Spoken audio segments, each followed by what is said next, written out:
सगळ्या सोसायटी मेंबरच्या घरी जाऊन आपण त्यांना समजवायचं, त्यांना पटवायचं, एवढंच काम उरलंय का आता आपल्याला? अनिश आत्ताच्या पिढीचा मुलगा असून असं कसं नाही म्हणालो? तो तरुण आहे, नवीन लग्न झालंय त्याचं. तरी टिचभर खोलीत राहायचा त्याचा मोह काय आहे ना, तो काही समजायलाच मार्ग नाही. खरं तर त्याच्या जागी दुसरं कोणी असतं ना तर आनंदाने तयार झाला असता या सगळ्यासाठी.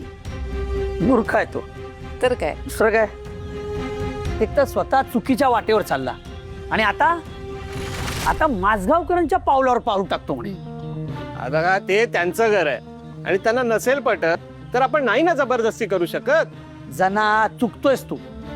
हे बघ, ते माझगावकरांचं घर आहे आणि माझगावकर जो निर्णय घेतील ना तो आपण विचारात घ्यायचा आहे. खरं तर अनिशला आपलं म्हणणं पटलं असतं ना तर माझगावकरांना समजावणं ना खूप सोपं झालं असलं. ते कसे बोलून विचार करून निर्णय घेतात. नाही, मी काय म्हणतो, आता ना माझगावकरांशी बोलताना ना आपण एकदम सांभाळून बोलायला हवं. म्हणजे सोसायटी रिडेव्हलपमेंटला गेल्यावर आर्थिक फायदा काय होईल हे न सांगता, म्हणजे मोठी जागा मिळाल्यावर काय फायदा होईल, म्हणजे नव्या जोडप्याला प्रायव्हसी मिळेल, मुलांना अभ्यास करायला स्वतंत्र खोली मिळेल, अशा सगळ्या गोष्टी सांगून ना त्यांना रिडेव्हलपमेंटची गोष्ट गळी उतरव. हो, हे बरोबर बोलताय. काय ना, माझगावकर स्वतःसाठी नाही पण आपल्या नातवंडांसाठी तरी ना ह्या सगळ्या बाबींचा विचार नक्कीच करतील. करेक्ट. ते बघा येतात माझगावकर. माझगावकर, ओ माझगावकर. काय देसाई, कुणाची शिकार करायला दबा धरून बसलाय? काय तुम्ही माझगावकर, मी काय एवढा वाईट आहे का? नाही ना, त्या कायचे काय उगाच. नाही, मग का तुम्ही मला असं तिरकस बोलता? काय ना, तिरकस चालीच्या माणसाला सरळ बोलून काय उपयोग होत नाही हो. त्याला काय करणार आपण? सांगा ना, कुणाची वाट बघतोय? सांगा ना, काय हेतू आहे सांगा ना तुमचा. माझगावकर, तुम्ही पण ना अगदी बनकवड्या आहात. तर ओळखलंच आहे तर सांगतो. म्हणजे कसं आहे ना, आम्हाला तुमचा सल्ला हवा होता. तुम्हाला अजून बोलला? हो. सूर्य काय पश्चिमेला उगवला की काय? नाही काय, तो काय पूर्वेलाच उगवलाय. कसं आहे ना माझगावकर, आपली बिल्डिंग आहे ना आता जुनी झालीये, सारखी पडझड होते कुठे ना कुठेतरी. हो ना, आणि आपण ही जी वरचेवर रिपेअरिंग वर्क करतो ना त्याने खूप खर्च होतो. म्हणजे आता ही डागडुजी ना फार काळ तग नाही धरू शकणार. त्यामुळे आपल्याला गुलमोहरच्या रिडेव्हलपमेंटचा विचार करावाच लागेल. ठीक आहे, पण मला एकट्याला सांगून काय उपयोग आहे? बाकीच्यांचं मत घेतलं की नाही? घेतलंय ना, सगळ्यांना घरोघरी जाऊन आम्ही विचारून आलेलो आहोत.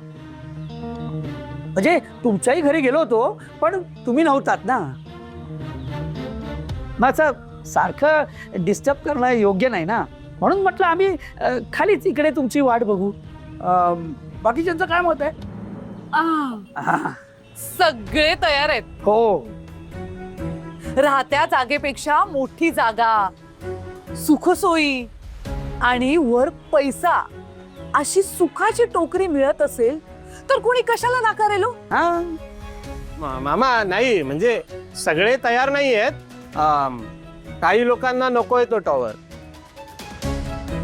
जना, अरे जना, म्हणजे हे बघ, जोपर्यंत सगळ्यांना असं खरं चित्र समोर दिसत नाही ना तोपर्यंत कोणी तयार नाही होणार रे.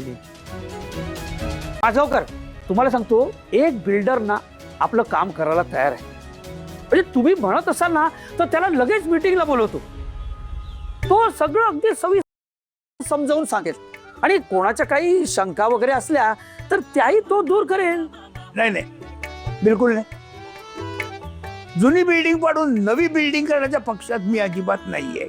काय चांगली बिल्डिंग आहे हो, कशा लोकांची पाडताय? हो पण माझगावकर, आमचं काय म्हणणं आहे ते एकदा समजून तर घ्या. हा ना. काय माहितीये काय, माझं मत मी तुम्हाला दिलं की नाही? आता ते बरोबर आहे का चुकीचं आहे हे तुम्ही ठरवायचं, नाही का? मग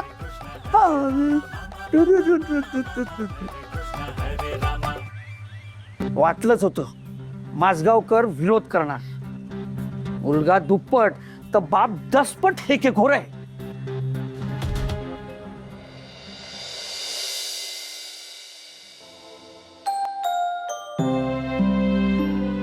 अनिश मी काय म्हणते हा कोर्टाची प्रोसिजर झाली ना पूर्ण? नाही प्रोसिजर अजून झाली नाहीये पण रजिस्ट्रेशनचा फॉर्म आपण भरून दिलाय. म्हणजे उद्या आजी आजोबांचं लग्न होणार. अरे अरे अरे थांबा, लगेच असं उद्या लग्न होत नसतं. का?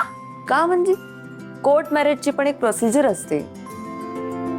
पहिले फॉर्म भरायचा, मग ते आपल्याला डेट देणार, मग त्या डेटला आपण सगळ्यांनी जायचं आणि मग रजिस्ट्रार समोर आजी आजोबा पुन्हा सह्या करणार. मग विटनेस म्हणजे साक्षीदार सह्या करणार, मग ते लग्न पूर्ण होणार. अगं मग माऊ त्या डेट कधी देणार आहे? आता ते ठरेल ना, आपला नंबर कितवा आहे, आपल्या आधी किती नंबर आहे त्यावर ठरेल. तुमची चौकशी करून झाली असेल तर जा झोपा आणि आम्हालाही झोपू द्या. पण तुम्हा दोघांनी त्यांना रिक्वेस्ट का नाही केली? निवी आजीची ना तिकडे पण ओळख असू शकते. असं करून चालत नाही. प्रत्येक गोष्टीचा एक नियम असतो. आपल्या ओळखीचा आपण गैरफायदा घेणं बरोबर आहे का? अरे गैरफायदा कुठे? सिनियर सिटीजन्सना आधी चान्स नको का मिळायला? बरोबर बोलते इरा. म्हणजे आता बघ ना माऊ, ट्रेन मध्ये, बस मध्ये, बँकेत सिनियर सिटीजन म्हणून आजोबांना फर्स्ट प्रेफरन्स मिळतो ना, मग इकडे का नाही मिळत? बरोबर आहे तुमचं. आपण जर रिक्वेस्ट केली तर आपल्याला आधीची डेट मिळूही शकते. पण आता ते तुमच्या आजी आजोबांना आवडणार नाही की नाही? आजोबा नेहमी तुम्हाला काय सांगतात? शिस्त म्हणजे शिस्त. एक्झॅक्टली. मग आपण रांग मोडून जर पुढे गेलो तर त्यांना आवडेल नाही.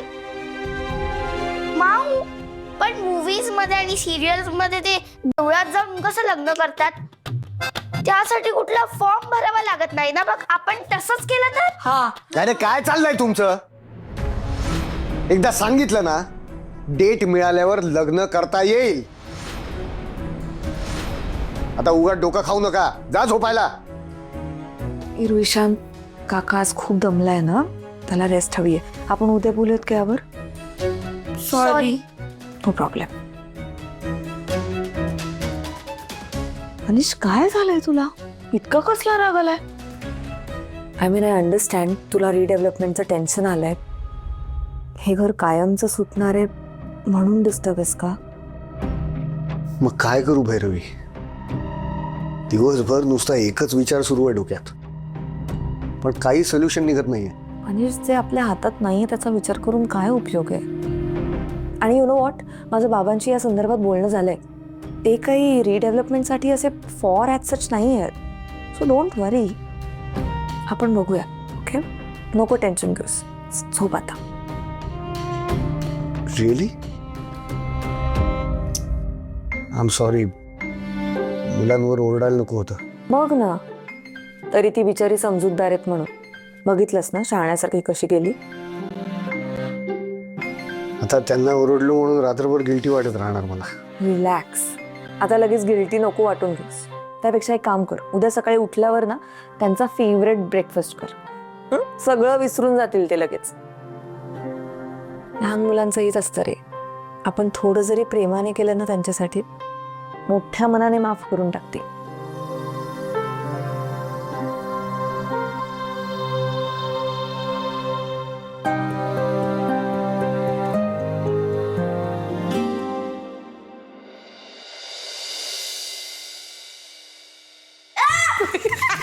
अरे दांगडो नका करू रे पुट्टे. काय बस रेडी आहे. कप्पत माझं पण फेवरेट आहे तोय. हा हे पाणी घे, पाणी दे बरं. भाऊ थँक्यू. थँक्यू तुमच्या काकाला म्हणा, कारण आजचा ब्रेकफास्ट त्यांनी केलाय. येस. मुलांनो सांगा, तुम्हाला आवडले पोहे? तुमच्या माऊची अजिबात हेल्प घेतली नाहीये मी. वा वा वा. बाबू अनिस, तू बनवला नाही नाश्ता लेकरांसाठी? मग मामी, मी मुलांसाठी नाही करणार तर कोण करणार ग? हा. काका मस्का लावतोस? नाही, मस्का कशाला? मी तर आपलं सहज. काल आम्हाला रात्री ओरडलास आणि आता पॉलिशिंग चालू आहे. नाही बाप्पा, बाबू तू लेकरं ओरडला बरं? अगं नाही, मी नाही ओरडलो. ते नाही मामी, ओरडला म्हणजे हो राधा आजी, काल आम्ही आमच्या मनातले प्रश्न विचारत होतो. काय बरं, बरोबर बोलतेत मग भाऊजी. भाऊजींचं नेहमी ऐकत जा बरं, त्यांचं कधीच चुकत नसते. म्हणून काका आमच्यावर रागवला. पण बरं झालं, बाबांनी स्पष्ट नकार दिलाय. नकार तर देणारच ना ते, त्यांचा जीव गुंतलेला नाही या जागेत. काय करशील? पण आता बाबा ही बिल्डिंग रिडेव्हलपमेंटला जाऊ देणार नाही. तुम्हाला माहिती आहे, बाबांचा नकार म्हणजे नकार. नाही बाबू, आता वेगळंच घडलंय. नाही ते काय? तुला सांगतो का बाबा, ते होकार देण्याचा विचार करताय. काय हे काय बोलतोयस तू? हा, मी आता सकाळी मॉर्निंग वॉकला गेलो होतो ना, तेव्हा भाऊजींशी बोलत होतो. तेव्हा भाऊजी बाबा मला बोलले की मी रात्रभर विचार केला आणि मला असं का वाटतं की बाबा रिडेव्हलपमेंटला ही बिल्डिंग जायला पाहिजे, असं भाऊजी बोलले. हा, अरे पण बाबा तर या सगळ्याच्या विरोधात होते. हा, आणि मी पण तेच विचारलं ना, तर मला ते काय बोलले का बाबा मी विरोधाला विरोध करत नाही, मला जे पटत नाही त्याला मी विरोध करतो, ते पण सारासार विचार करू. हा, हे बरोबर आहे. म्हणजे आता बाबांनाही वाटतंय की ही बिल्डिंग डिमॉलिश व्हावी? अजून तरी तसं वाटतंय. ते बोलायला गेले ना, आपले ईश्वर भाऊ आहेत ना, त्यांच्याशी बोलायला गेले. बाबांचं मतपरिवर्तन करण्यात देसाई सक्सेसफुल झालेच. असं बोलू नकोस अनिश. हे बघ, देसाईंचा हेतू वेगळा आहे आणि बाबांची भूमिका वेगळी आहे. आपण त्यांची बाजू ऐकून घेतल्याशिवाय काहीच मत नको देऊया. मी बोलते त्यांच्याशी.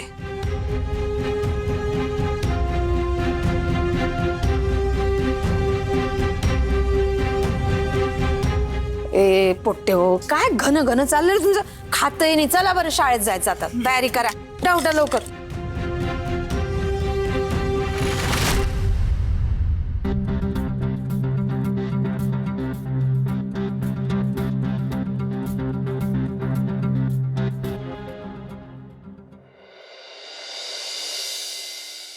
ईशान, माझा सगळा होमवर्क झालाय रे, पण माझा मूडच नाहीये. माझा तरी कुठे इरा, ना होमवर्क पूर्ण करायचा ना स्कूलला जायचा. कालपर्यंत आपण किती खुश होतो ना, पण आता वेगळंच काहीतरी घडतंय. आणि आज बघ, आज सगळे काहीतरी वेगळंच बरळतात. आपण किती छान छान प्लॅन्स केले होते. आणि आज तो आजोबांबरोबर खूप अपसेट होऊन बोलत होता. नंतर आजोबा पण किती सॅड झाले होते. मला ना काहीतरी वेगळाच डाऊट येतोय. हा, कसला डाऊट? ही मोठी माणसं आपल्याला फसवत नाहीयेत ना? म्हणजे बघ ना इरा, पहिले आपण हट्ट करून आजोबांना त्यांच्या लग्नासाठी कन्व्हिन्स केलं, नंतर अचानक तुला ताप भरला. पण म्हणून आजोबांनी घाबरून लग्नाला नसेल ना होकार दिला? आपलं समाधान म्हणून?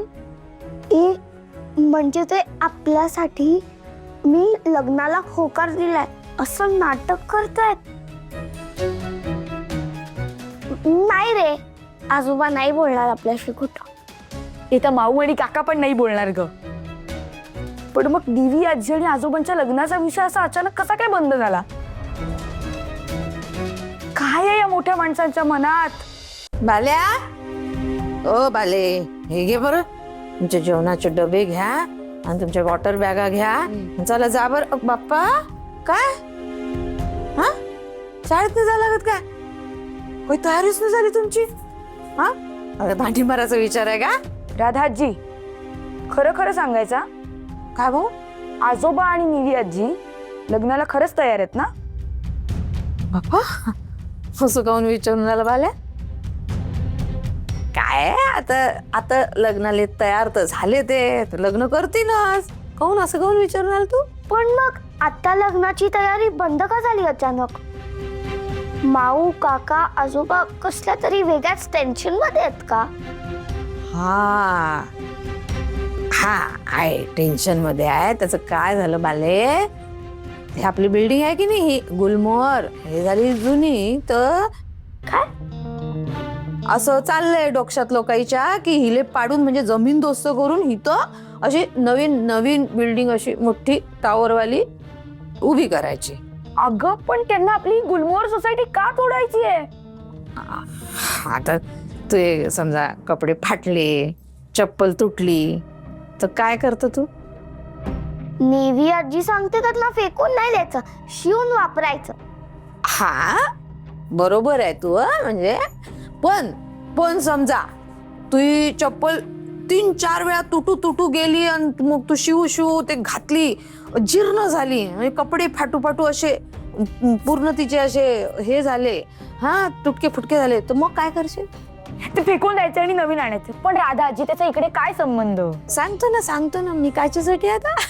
अरे मग तसंच झालं ना आपल्या बिल्डिंगचं बाप्पा. बिल्डिंग झाली जुनी तर म्हणून मग आता तिच्या जागी नवीन बिल्डिंग उभी करावी बुवा असं काहींच्या मनात आहे, काहींच्या मनात नाही. काही जणांना वाटतं की हा बिल्डिंग तोडा, काही जणांना वाटतं नको बिल्डिंग नाही तोडा. तो असं कन्फ्युजन का काहीतरी चाललं बाप्पा त्याचं, म्हणून मग सगळं असे ताणात आहे, तणाव. म्हणजे ते आपलं हे घर तोडणार, मग आपण कुठे राहायचं?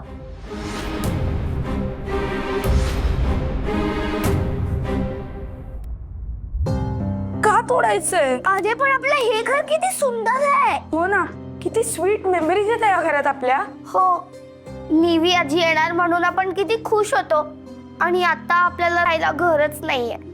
इरा, आपण ना त्या बिल्डरला सांगूया, ज्यांना कोणाला नवीन घरं बांधायची आहेत ना, बांधू दे.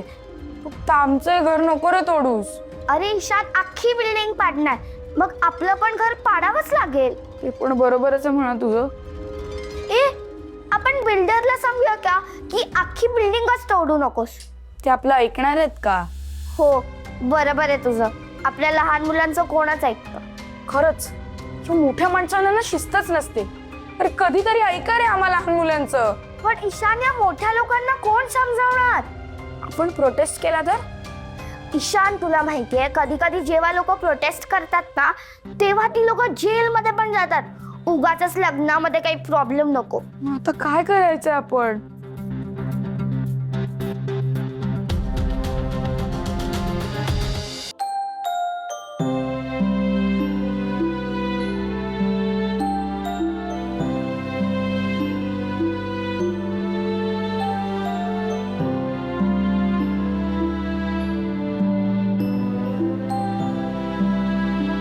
अनिश, काय झालं?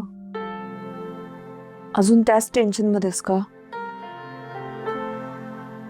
मग काय करू?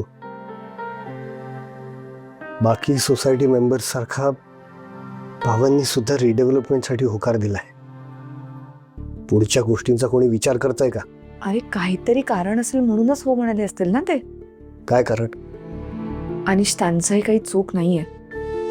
आपली बिल्डिंग तशीही खूप जुनी आहे, आणि उद्या जर काही मेजर इश्यूज झाले तर आयत्या वेळेस कोण काय करणार आहे? आपल्या सगळ्यांच्याच सोयीचं आहे हे. आणि विचार कर ना, नवीन टॉवर मध्ये 1 बेडरूम जास्त मिळणार आहे. हो, पण या सगळ्या गोष्टी वेळेत झाल्या तर तोपर्यंत काय? तो बिल्डर आपल्याला भाडं देईल, आपण नव्या जागी शिफ्ट होऊ. भैरवी, तुला कळतंय का? मला बाबांच्या निर्णयावर राग आलेला नाहीये, मला स्वतःची चीड येते. म्हणजे इतकी वर्ष नुसता टाइमपास केला ग मी. छोटंसं का होईना स्वतःचं घर घ्यायला हवं होतं. आज आता या अशा अवस्थेत आपण हक्काने त्या घरात जाऊ शकलो असतो. अनिश, इट्स ओके. ते होऊन गेलं त्याचा विचार करून काय उपयोग आहे? पण आता जे काही होणार आहे त्यातही मी काही फार ग्रेट करू शकत नाही, हेच खटकतंय. अगं, बाबांना आणि निवेदिता मॅडमना आता आरामाची गरज आहे. हो, मला मान्य आहे. मग आता आपण त्यांना जास्तीत जास्त आराम देण्याचा प्रयत्न करूया, मग तर झालं. आणि इरा ईशांचं काय? त्यांचाही अभ्यास वाढतोय, त्यांनाही अभ्यासासाठी त्यांची स्पेस लागेल. हे बघ अनिश, हे सगळे मनाचे खेळ आहेत. ज्याला शिकायचं आहे ना तो कुठेही राहून शिकू शकतो. तसे हिरो ईशा नाही शिकतील. बरं, आपण सगळे आहोत ना त्यांच्यासोबत वातावरण छान ठेवायला.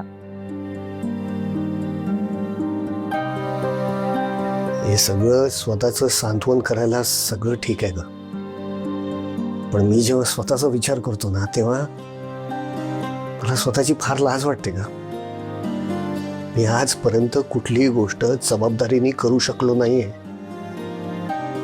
एक मुलगा म्हणून, एक नवरा म्हणून, आणि आता एक काका म्हणून सुद्धा मी काही करू शकत नाहीये. बास अनिश, बास. नको स्वतःला इतकं दोष देऊस. मला विश्वास आहे तू बेस्ट काका, बेस्ट नवरा आणि बेस्ट मुलगा आहेस. याची तुलाच फक्त जाणीव झालेली नाहीये. Please believe in your self because I do.